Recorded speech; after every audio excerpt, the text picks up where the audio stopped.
19h45 sur BBV4. Bonsoir à tous et bienvenue à cette nouvelle édition d'information dont voici les titres. Ce 14 octobre est dédié à la célébration de la Journée mondiale de la normalisation. Commémorée depuis 1970, la journée met en lumière les normes et leur importance. On en parle dans ce journal. 69 petites et moyennes entreprises chargées de la collecte directe des déchets dans les ménages dans le Grand Nokoué bénéficient désormais du matériel technique pour réussir leur mission. Plus de détails dans un instant.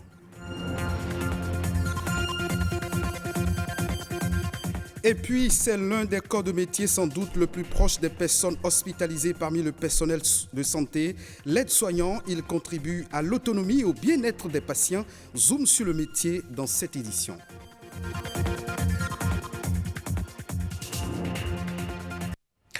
Aujourd'hui, 14 octobre, le monde entier célèbre la journée mondiale de la normalisation. D'un point de vue économique, les normes favorisent l'innovation dans les entreprises. Des experts disent que les normes sont une passerelle entre l'innovation et le marché d'écoulement d'un produit. Les entreprises utilisent souvent la normalisation pour satisfaire aux exigences de qualité et de service de leurs clients. Mais aujourd'hui, les normes sont-elles respectées dans nos sociétés? Josué Daniel Sosa nous en dit un peu plus à travers cet élément. Elle est indispensable pour l'humanité. La normalisation, un ensemble de procédures visant à rétablir une situation conforme aux règles habituelles des nations. Sans les normes internationales communes, établies et reconnues, pas d'échange possible dans les domaines comme l'informatique, les technologies de l'information et des télécommunications, l'énergie, les transports et bien d'autres. La normalisation a pour objectif de faciliter les transactions parce que ça fait véhiculer un langage commun. Et ça permet aussi de rendre facile l'accès aux produits et ça permet également à tout le monde de respecter les règles, les tests, tout ce qu'on a mis en place. Ça facilite aussi le transfert de compétences et de technologies. Ainsi, les normes sont là pour pallier la diversité du monde de plus en plus connecté en apportant une harmonie partout où il nous faut être sûr de communiquer dans la même langue. Au Bénin, plusieurs normes ont été adoptées, mais malheureusement, elles ne sont pas totalement respectées. Au Bénin, on a tellement de normes, mais le vrai problème, c'est que ces normes-là ne sont pas très connues et appropriées parce que nous n'avons pas certainement la vraie culture des normes. À titre d'exemple, aujourd'hui, on a du mal à appréhender réellement les normes. Mais prenez les feux tricolores, c'est aussi une normalisation. Donc ça veut dire que quand le feu est au rouge, on doit pouvoir attendre. Mais combien d'automobilistes arrivent à respecter ces normes? Prenez l'exemple des chèques. C'est parce que c'est une norme internationale que, en prenant votre chèque d'une banque à une autre, ça peut être accepté. Si ce n'était pas normalisé, vous avez votre chèque, vous allez dans une autre banque, personne ne vous prendra ça. Autant de normes qu'il faut respecter, mais ignorer parfois par les usagers. Il faut alors aujourd'hui une sensibilisation sur les normes internationales, seul gage de développement de tout pays. Les populations trouveront bientôt satisfaction. Les matériels qui vont servir à la collecte des ordures ménagères dans le Grand Nokoué sont en cours d'assemblage et de montage au stade général Mathieu Kérékou. Ces équipements seront distribués aux 69 petites et moyennes entreprises PME chargées de la collecte directe des déchets auprès des ménages dans le Grand Nokoué. Suivez ici les explications de Mesmer Yehou, directeur adjoint de la Société de gestion des déchets solides du Grand Nokoué. Les dispositifs tels que prévus devraient être mis en œuvre par phase. La première phase devrait commencer par 20 zones sur les 69. Mais chemin faisant, nous avons constaté que les autres zones qui devraient être gérées par les anciennes structures ne l'étaient pas. Donc on a dû passer de 20 à 33 d'abord, après de 33 à 42. Ce qui a fait que, disons, les structures de pré-collecte ont été un peu débordées. Parce que le matériel qu'on devait mettre à leur disposition n'était pas encore là. Ils ont dû travailler avec le matériel de bord. Mais heureusement, aujourd'hui, nous avons notre matériel qui est arrivé et qui est en train d'être monté. Et d'ici à la semaine prochaine, nous allons mettre ce matériel à disposition des PME. En 8 jours, nous allons déployer les 69 zones, vu que le matériel est là et qu'on aurait déjà distribué le matériel à ces PME. Toute œuvre à son démarrage connaît des difficultés et c'est cette difficulté que nous connaissons actuellement. Mais le dispositif est en train d'être mis en place et très bientôt, les populations seront soulagées. Bientôt, vous allez voir les tricycles que nous allons utiliser. C'est des tricycles assez modernes qui demandent l'utilisation de poubelles aux normes. Ces poubelles sont un peu partout, au marché d'Antopar, au marché Saint-Michel, ce qui permettra, disons, d'accélérer la collecte et ce qui permettra de couvrir le maximum les ménages que doivent couvrir les PME. Dans les hôpitaux, cliniques et cabinets médicaux au Bénin, ils sont reconnus par la couleur bleue de leur tenue. Eux, ce sont les aides-soignants, maillons essentiels de la chaîne du soin. Ils assistent le personnel soignant et assurent aussi la propriété des plateaux techniques. Zoom sur le métier d'aide-soignant dans ce journal. Au service social de l'hôpital de la Mère et de l'Enfant Lagune, Dame Laetitia est aide-soignante. 27 ans déjà qu'elle exerce ce métier.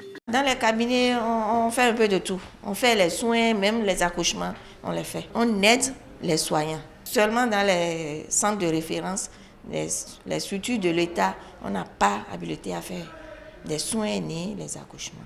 Au CH Humel de Cotonou, son travail est d'assurer le nettoyage et la propreté de toutes les unités de soins.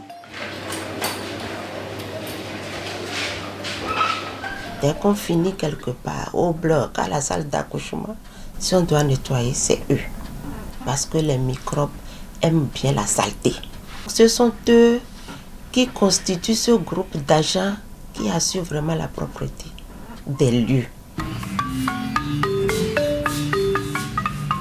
Après une formation de 3 ans dans une clinique ou un cabinet médical, les aides-soignantes sont aussi assermentées à accueillir et écouter les femmes enceintes afin de les orienter vers la sage-femme.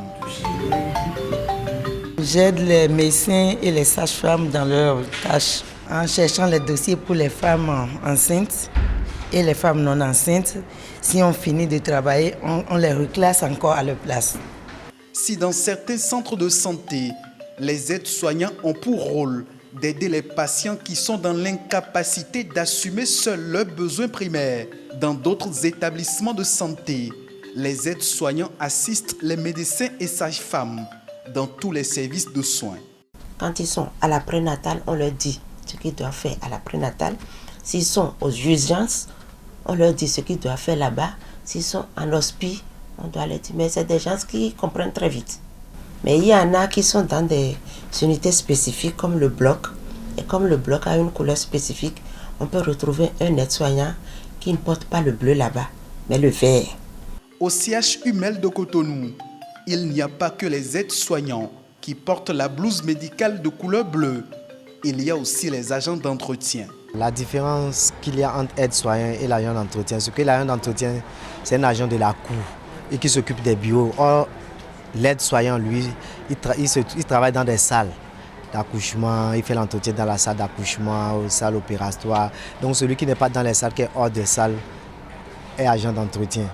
Travaillant le plus souvent dans une équipe pluriprofessionnelle en milieu hospitalier, l'aide-soignant participe dans la mesure de ses compétences et dans le cadre de sa formation à être le plus proche des patients.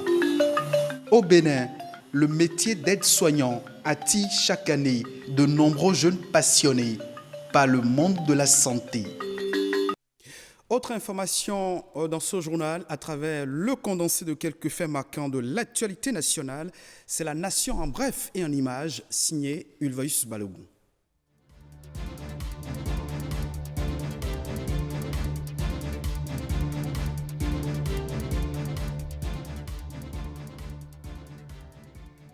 Le Bénin de retour sur le marché financier. Le Trésor public envisage de mobiliser 20 milliards de francs CFA sur le marché financier de l'UEMOA le 22 octobre prochain. Une émission simultanée d'obligations assimilables du Trésor de maturité respective de 5 ans et 7 ans avec des taux d'intérêt chiffrés à 6% et 6,40% l'année. Cet emprunt fait suite à celui du 8 octobre dernier où le Bénin a récolté plus de 21 milliards de francs CFA. Et comme dans le cas de cette dernière opération, le remboursement de ces obligations se fera le premier jour ouvrable suivant la date d'échéance.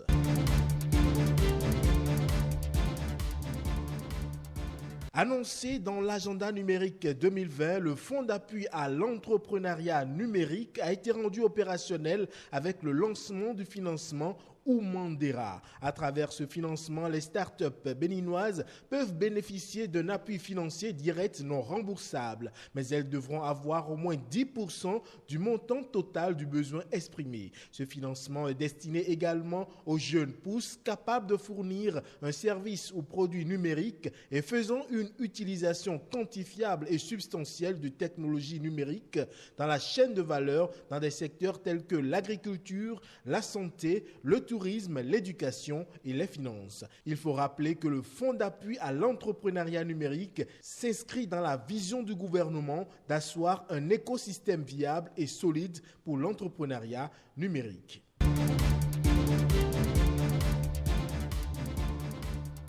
La Chambre de commerce et d'industrie du Bénin vient de s'engager dans la campagne du consommons local à travers l'initiative « Soutenons nos petites et moyennes entreprises et petites et moyennes industries ». L'institution consulaire a ainsi décidé de donner de la visibilité aux productions béninoises en apportant sa contribution pour aider les producteurs à relever le défi de proposer des produits de qualité et en quantité aux consommateurs. Et pour ce faire, les producteurs, promoteurs et commerçants sont invités à se rapprocher de la CCIB afin de remplir les conditions adéquates pour bénéficier de cette opportunité.